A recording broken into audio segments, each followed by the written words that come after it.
Abraham avait 2 femmes. Et le Nouveau Testament dit que ces 2 femmes-là sont des allégories. Sarah est la Jérusalem céleste. Agar est la Jérusalem terrestre. Et Agar signifie Sinaï en Arabie. Donc Agar, c'est le mont Sinaï. Ça veut dire que Moïse a eu la loi où? Sur le mont Sinaï. Et il dit que Agar, c'est la Jérusalem terrestre. Donc Agar, c'est l'héritage des enfants d'Abraham sur la terre. Sarah, c'est l'héritage des enfants d'Abraham dans le ciel. Dieu lui a dit, tes enfants seront comme les étoiles du ciel, Sarah, et le sable de la mer, Agar. La réussite terrestre des enfants d'Abraham dépend d'Agar, ce qui signifie Sinaï ou mont Sinaï. Donc ce que Dieu a donné au mont Sinaï, c'est ce qui permet de recevoir la Jérusalem terrestre.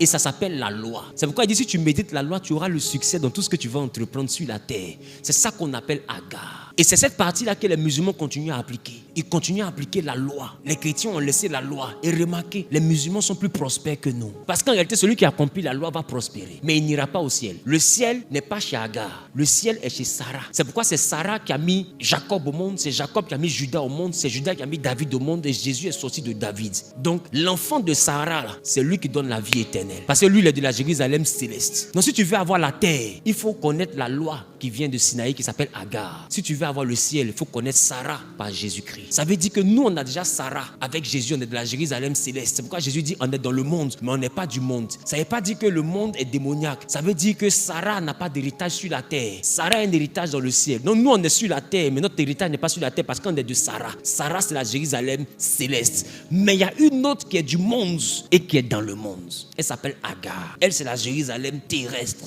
Et elle, là, c'est la loi. Si tu respectes la loi, tu auras la Jérusalem terrestre. Si tu attaches à Jésus, tu auras la Jérusalem céleste. Alors ma question, pourquoi se contenter que du céleste si Abraham a eu 2 femmes? Pourquoi? Si une est ta maman, l'autre aussi est ta maman.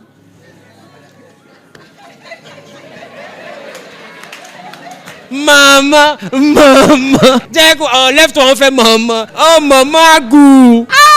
Ah, Agar chérie. Et Agar ne veut pas dire musulman.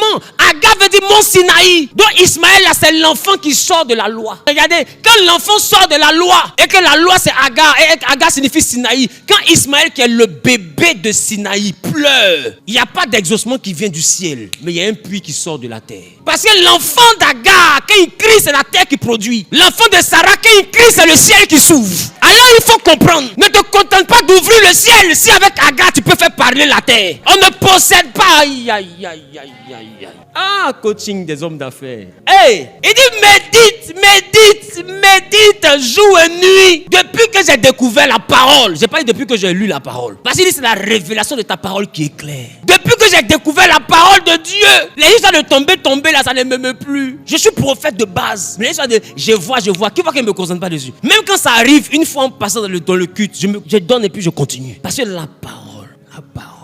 Toi, tu as la parole, tu ne produis pas par jour. Il y a un problème. Depuis que j'ai découvert la parole, je sais qu'un homme normal doit produire par jour. Et ça doit aller grandissant. Si tu produis 100 francs par jour, la même parole, tu vas commencer à produire après 1000 francs. Après, tu vas commencer à produire 1 million. Après, tu vas commencer à produire 2 millions. Après, tu vas commencer à produire 3 millions. Et toi, tu as la parole. Tu mets ça dans ton sac pour te promener. Jusqu'à quand les feuilles sont déchirées. Parce que tu n'as pas encore découvert la parole. Il dit, vous connaîtrez la vérité. Et la vérité vous affranchira. La plus grande délivrance qu'un homme puisse avoir, c'est la vérité qu'il connaît. Et les gens ont un problème de religion. Les gens disent que Agar et son fils Ismaël sont satanistes. Non, que leur Dieu n'est pas Dieu. Non, on a le même Dieu. Sauf que ils ont la face de notre Dieu terrestre. Nous, on a la face de notre Dieu céleste. Et nous, on a compris. Et tout le monde comprend. Après avoir acquis la richesse, tout le monde arrive à la même conclusion. On va beau être riche, on va mourir. Donc du coup, ça fait que nous, on a la meilleure partie. On a la partie qui dure l'éternité. Et ils ont la partie qui dure 1 an, 2 ans, 5 ans, 30 ans, ça dépend de ta durée de vie. Mais de toutes les manières, puisque nous vivons, donc on a besoin aussi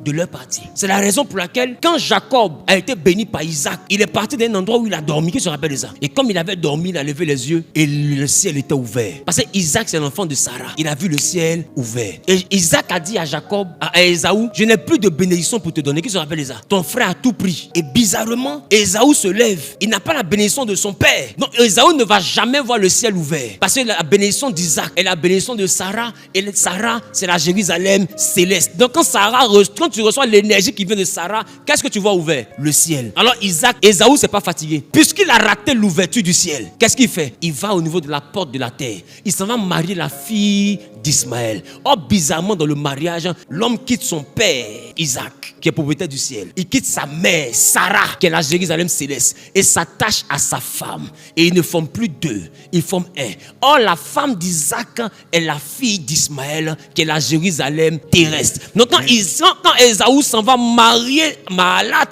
il vient de marier la Jérusalem terrestre. Voilà comment il ne voit jamais le ciel ouvert. Mais quand Jacob revient voir Ésaü et qu'il veut donner des présents terrestres à Ésaü, Ésaü lui dit: je ne sais pas où mettre ce que tu me donnes parce que Dieu m'a fortement béni. Je n'ai pas eu le ciel, mais par tonton Ismaël, j'ai pris la terre. Donc tu ne peux plus me bénir au plan terrestre. Il faut laisser ça. Au plan terrestre, tu es mon bébé. Parce que je suis parti chez le propriétaire de la terre. J'aurais voulu avoir le ciel. Parce que c'est ce qui Dieu éternellement. Mais puisque je n'ai pas pu avoir et que c'est toi qui as pris la bénédiction du ciel, je suis allé prendre la bénédiction de la terre. Ce qui fait que Ésaü était plus riche que Jacob. Mais Jacob était plus béni qu'Ésaü. La bénédiction et la richesse sont deux choses différentes. Même si c'est la bénédiction qui enrichit. Donc ne négligez pas la loi et ne pas manger le sang. C'est une clause de la loi. On a vu Deutéronome tout à l'heure. Et ça continue à être un élément de la loi. Mais Dieu va recommander ça à Moïse. Et les apôtres vont revenir là-dessus. Au fur et à mesure, ça sera un élément d'actualité même après la mort de Christ. Donc arrêtons de dire que ce sont des choses qui sont caduques. C'est un manque de spiritualité. C'est l'absence du mysticisme christocentrique, parce que vous banalisez tout. Or, l'homme qui est mystique ne banalise pas des choses. Il essaie de comprendre, il essaie d'analyser, il essaie d'interpréter, il essaie de définir clairement chaque élément.